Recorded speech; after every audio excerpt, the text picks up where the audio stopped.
آج انسان اپنی آنکھوں سے کیا دیکھ رہا ہے یا تو انسان جانتا ہے یا اللہ جانتا ہے. انسان کی انگلیاں کیا ٹچ کر رہی ہیں یا تو انسان جانتا ہے یا اللہ جانتا ہے. میرے پیارے ساتھیوں غور کرو, رات کے 2 بجے آپ موبائل پر کوئی غلط چیز دیکھ رہے ہیں, رات کو 2 بجے آپ موبائل پر کوئی گندی چیز دیکھ رہے ہیں, اور اللہ نہ کرے اسی حال میں آپ کا انتقال ہو جائے, اسی حال میں آپ کی روح نکل جائے, اسی حال میں آپ کے دل کی دھڑکن بند ہو جائے, اور اسی حال میں آپ اللہ کو پیارے ہو جائیں, تو کیا ہوگا؟ اللہ کے نبی فرماتے ہیں یبعث کل عبد علی ما مات علی, بندہ جس حال میں مرتا ہے, بندے کی موت جس حال میں آتی ہے, اسی موت میں بندے کو قیامت کے دن اٹھایا جائے گا. جس حال میں آپ مریں گے اسی حال میں اللہ کے آپ کو اٹھایا جائے گا. اب غور کر لو میرے بھائیوں, ہمیں تو پتہ نہیں موت کب آئے گی. کیا پتا کانوں میں ایئر فون لگا کر کے ہمارا نوجوان ساتھی گانا سن رہا ہے, بالی ووڈ کا میوزک سن رہا ہے, اسی حال میں اس کو موت آ جائے گی. کل قیامت کا دن ہوگا, اس کے کانوں میں اللہ کی بارگاہ میں بھی ایئر فون لگا ہوگا, اور کل قیامت کے دن وہ گانا سنتے ہوئے اٹھے گا. دنیا میں موبائل پر ننگی تصویریں دیکھ رہا تھا, اسی حال میں دل کی دھڑکن بند ہو گئی.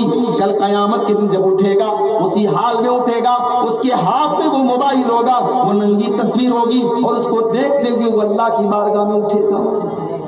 یبعث کل عبد علی ما مات علی, اللہ کے پیارے نبی فرماتے ہیں بندہ جس حال میں مرے گا اسی حال میں کل قیامت کے دن اس کو اٹھایا جائے گا.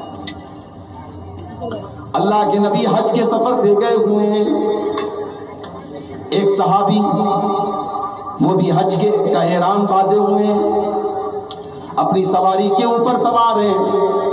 اچانک سواری اچھلی اور صحابی اپنی سواری کے اوپر سے گرے, اور گرتے ہوئے ان کا انتقال ہو گیا. صحابی کا انتقال ہو گیا.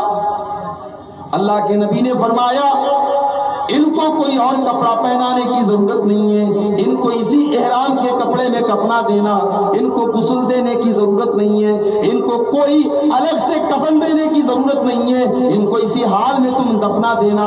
فَإِنَّهُ يَأْتِي يَوْمَ الْقِيَامَةِ مُلَبِّيًا, اس لیے کہ یہ لبیک اللہم لبیک کہتے ہوئے اللہ کو پیارے ہوئے ہیں, اور کل قیامت کے دن جب یہ اٹھیں گے اس دن بھی یہ لبیک اللہم لبیک کہتے ہوئے اٹھیں گے, اس دن بھی یہ تلبیہ پکارتے ہوئے اٹھیں گے, اس دن بھی یہ حالت احرام میں اٹھیں گے. بندہ جس حال میں مرے گا اسی حال میں کل قیامت کے دن اٹھے گا میرے بھائی. تو شیطان کا یہ بہت بڑا دھوکہ ہے. شیطان گناہ کا کام جب کروانا چاہتا ہے تو شیطان ہمارے دماغ میں یہ وسوسہ ڈالتا ہے ابھی تم گناہ کر رہو, بعد میں تم سدھر جانا, بعد میں توبہ کر لینا. آئیے قرآن سے ایک واقعہ آپ کو سناتا ہوں. حضرت یوسف علیہ السلام کا نام تو آپ نے سنا ہی ہوگا. یوسف علیہ السلام کے 11 بھائی تھے.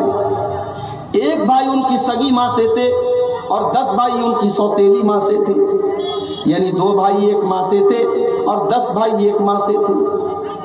حضرت یوسف علیہ السلام اور ان کے بھائی بنیامین سے ان کے باپ بہت زیادہ پیار کرتے تھے. باقی 10 بھائیوں کو ایسا لگا ہمارا باپ ہم سے تھوڑا کم پیار کرتا ہے اور ان دونوں سے زیادہ پیار کرتا ہے. بھائیوں نے میٹنگ بلائی اور میٹنگ میں انہوں نے یہ بات رکھی کہ ہمارا باپ تو ہم 10 لوگوں کے مقابلے میں یوسف علیہ السلام سے اور ان کے بھائی سے زیادہ پیار کرتا ہے. ان ابانا لفی ضلال مبین, ہمارا باپ تو سٹیا گیا ہے, ہمارا باپ تو بہک گیا ہے, ہمارا باپ تو پاگل ہو گیا ہے. جب شیطان انسان کے دماغ کو خراب کر دیتا ہے تب انسان اپنے باپ کے بارے میں بھی ایسی بات بول دیتا ہے. ان ابانا لفی ضلال مبین, بے شک ہمارا باپ گمراہ ہو گیا ہے, بھٹک گیا ہے, بھاگ گیا ہے. یہ بات کون کہہ رہا ہے؟ یہ حضرت یوسف کے 10 بھائی کہہ رہے اپنے باپ کے بارے میں. اس کے بعد وہ سب کہتے ہیں اقتلوا یوسف او اطرحوه ارضا یخل لکم وجہ ابیکم، ایک کام کرو، چلو ایک کام کرو، ہم یوسف کا مرڈر کر دیتے ہیں، یوسف کی ہتیا کر دیتے ہیں، یوسف کو ختم کر دیتے ہیں، یا یوسف کو کہیں ایسی جگہ چھوڑ کے چلے آتے ہیں جہاں سے وہ واپس نہ آ سکے۔ جب یوسف رہیں گے نہیں، جب بانس ہی نہیں رہے گا تو بانسری کیسے بجے گی؟ جب یوسف نہیں رہے گا تو ہمارے باپ صرف ہم سے پیار کریں گے۔ وَتَكُونُوا مِن بَعْدِهِ قَوْمًا صَالِحِينَ، اور بعد میں ہم توبہ کر دیں گے، بعد میں ہم نیک بن جائیں گے۔ تو شیطان کبھی کبھی یہ خیال بھی دل میں ڈالتا ہے کہ ابھی تم گناہ کا کام کر لو، بعد میں توبہ کر لینا، بعد میں نیک بن جانا۔